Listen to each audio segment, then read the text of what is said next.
તો કેમ છો બધાય? મજામાં? અલ્હમ્દુલિલ્લાહ. આપણા વિડીયો જોતા હોય મજામાં જ હોય તો સ્વાગત છે આપણું મિસિસ ઠેબા કિચનમાં. આજે હું બનાવી રહી છું ફરાળી પેટીસ, જે ફરાળ માટે ખાસ ઉપયોગી છે. આ બટેટાને મેં બાફીને આવી રીતના મેશ કરી લીધા છે. આ માંડવીના દાણા પીસી લીધા છે ને એમાં આપણે આ ખમણ એડ કરી દીધું છે અને આદુ ને લીલા મરચાં એમાં નાખી દઈશું. આપણે આદુ મરચાંની પેસ્ટ આપણે બનાવી રહ્યા છીએ ફરાળી પેટીસ.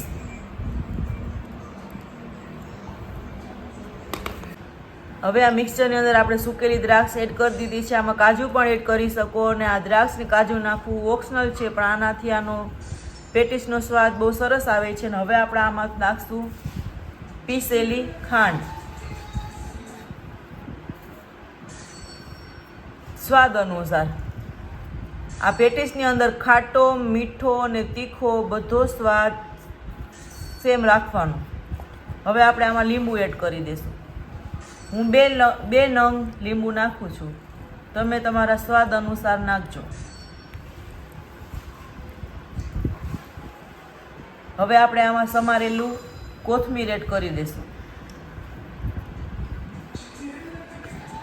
આપણે એકદમ ફરસાણવાળાની દુકાને મળે એ રીતના આપણે પેટીસ બનાવીને રેડી કરવાના છીએ.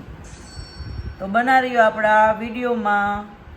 અને જો મારા વિડીયા ગમતા હોય તો લાઈક કરો, શેર કરો, અને જો વિડીયામાં નવા હોય તો સબસ્ક્રાઈબ કરો પ્લીઝ નાવ.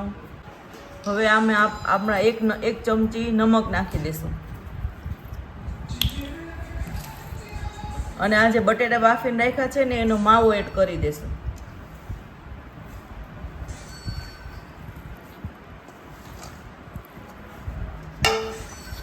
હવે આ મિક્સચરને આપણે રેડી કરી લઈએ. હવે આ રીતે પેટીસના મસાલાને એકદમ બધું મિક્સ થઈ જાય એ રીતે એને મિક્સ કરી લેવાનું. એકદમ સારી રીતે મિક્સ થઈ જવું જોઈએ.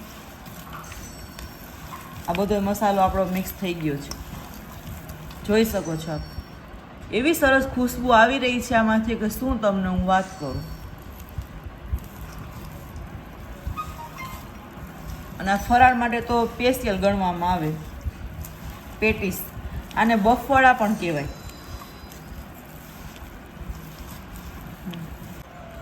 આ બાફેલા બટેકાની અંદર આપણે તપકીનો લોટ એડ કરી દીધો છે.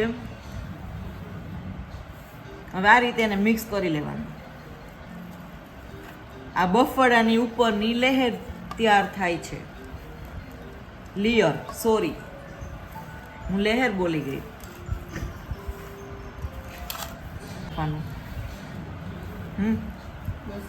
હેલો ગાઈસ, તો આ બટેટાનું બેટર આ રીતે આપણે તૈયાર કર્યું છે. હવે હેલો ગાઈસ, તો બટેટાની લેયરને આપણે આવી રીતે રેડી કરી લેવાની. પછી આ સ્ટફિંગ આવી રીતના ભરી દેવાનું અને ધીમા ધીમા હાથથી એને આવી રીતના કવરિંગ કરી દેવાનું. આ રીતે હળવા હળવા હાથે જોઈ શકો છો આપ કેવું સરસ રેડી થઈ ગયું. જો આ રીતે આપણે કરીને એક એક કરીને બધાય રેડી કરી લીધા છે. આ આપણા બફવાળા બનીને રેડી. એક એક કરીને આપણે બધાય બફવાળાને આ રીતે રેડી કરી લીધા છે અને આટલા હજી બાકી છે. બહુ તો આપણે તેલ ગરમ થવા મૂકી દીધું અને તેલ ગરમ થઈ ગયું એટલે આપણે પેટીસને આમાં ડીપ ફ્રાય કરવા નાખી દીધી છે. આપણે અમૂલનું દહીં લીધું છે. હવે આમાં આપણે ખાંડ સ્વાદ મુજબ નાખી દઈશું અને આને મિક્સ કરી લેશું. દહીંને આપણે ગ્રાઇન્ડરની મદદથી ફેટી લેશું.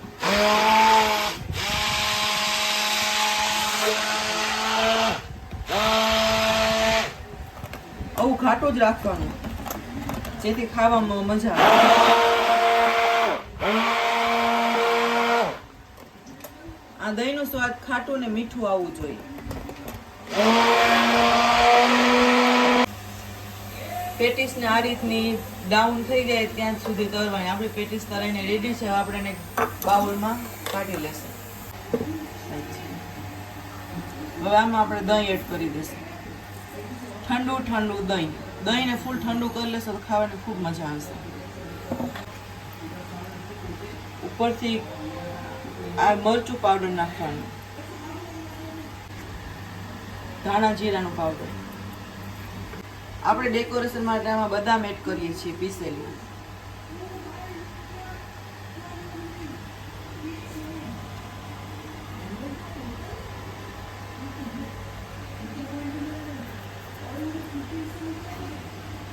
હવે મળશું આપણે નવી રેસીપી સાથે. ત્યાં સુધી ગુડ બાય.